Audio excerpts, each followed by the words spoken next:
पंडित जवाहरलाल नेहरू गारू, सुभाष चंद्रबोस गारू, वल्लभाई पटेल गारू, मौलाना అబ్దుల్ కలాం ఆజాద్ గారు, బాబాసాహెబ్ అంబేద్కర్ గారు, బాబు జగజీవన్ గారు, ఇలాంటి పెద్దవాళ్ళ ఆధ్వర్యంలో వాళ్ళ ప్రాణాలు, వాళ్ళ మానాలు, వాళ్ళ ఆస్తులు, వాళ్ళ సుఖాలు అన్ని వదులుకొని దేశానికి స్వాతంత్రం తేవడం జరిగింది. 80 సంవత్సరాలు పూర్తయినాయి. ఒకనాడు కేవలం 2% అక్షరాస్యత ఉండేటువంటి భారతదేశం ఈరోజు దాదాపుగా 74% అక్షరాస్యతకు చేరుకుందనేటువంటి మాట కూడా మీతో మనకిస్తున్నాను. మన తెలంగాణ రాష్ట్రంలో 64, కేరళలో పక్కన ఉండేటువంటి రాష్ట్రంలో 90% అక్షరాస్యత సాధించాం, అభివృద్ధి సాధించాం.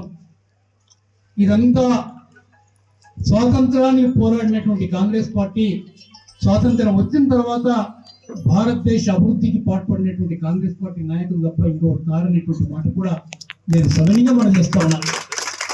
అందుకనే ఇలాంటి ఒక గొప్ప పార్టీలో మనం పనిచేస్తున్నామని సగర్వంగా తలెత్తుకొని తిరగాలి. 10 మందికి మన పార్టీ యొక్క గొప్పతనం, మన పార్టీ చేసిన పనులు, రేపు చేయబోయే పనులు మనం సగర్వంగా అందరికీ వివరించాలనేటువంటి మాట మీ అందరికీ నేను సవినయంగా మనం చేస్తున్నా. ఈరోజు అధ్యక్షుడిగా గోపాల్పేట మండలం నా సొంత మండలం. అలాంటి మండలంలో నరహరి గారిని ఎస్సీ కులాల్లో ఒక ఉపకులం అయినటువంటి బుడుగ దంగాల కులానికి చెందినటువంటి వ్యక్తి మన నరహరి గారు. వారు కూడా ఎస్సీఏ. అలాంటి వ్యక్తికి మనం ఈరోజు ఈ మండల కాంగ్రెస్ పార్టీ బాధ్యతలు అప్పచెప్పినాం.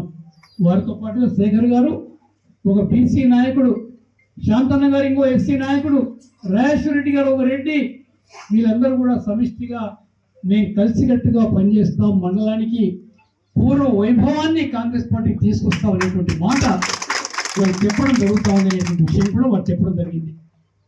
మండల కాంగ్రెస్ పార్టీ ఇక్కడ ఒక మంచి కూర్చోవడానికి కాంగ్రెస్ పార్టీ ఆఫీస్ కావాలి. మాకు అందరం కూర్చొని మాట్లాడుకుంటేనే ఇంతవరకు ఏం చేయగలిగినాం, రేపు ఏం చేస్తాం అనేటువంటి ఆలోచన మనకు వస్తుంది అనే ఉద్దేశంతో రోడ్డు పక్కనే మనం ఒక చక్కటి ఆఫీసును చూసుకొని ఈరోజు ప్రారంభోత్సవం చేసుకున్నాం అనేటువంటి మాట కూడా నేను సవినయంగా మనం చేస్తున్నాను.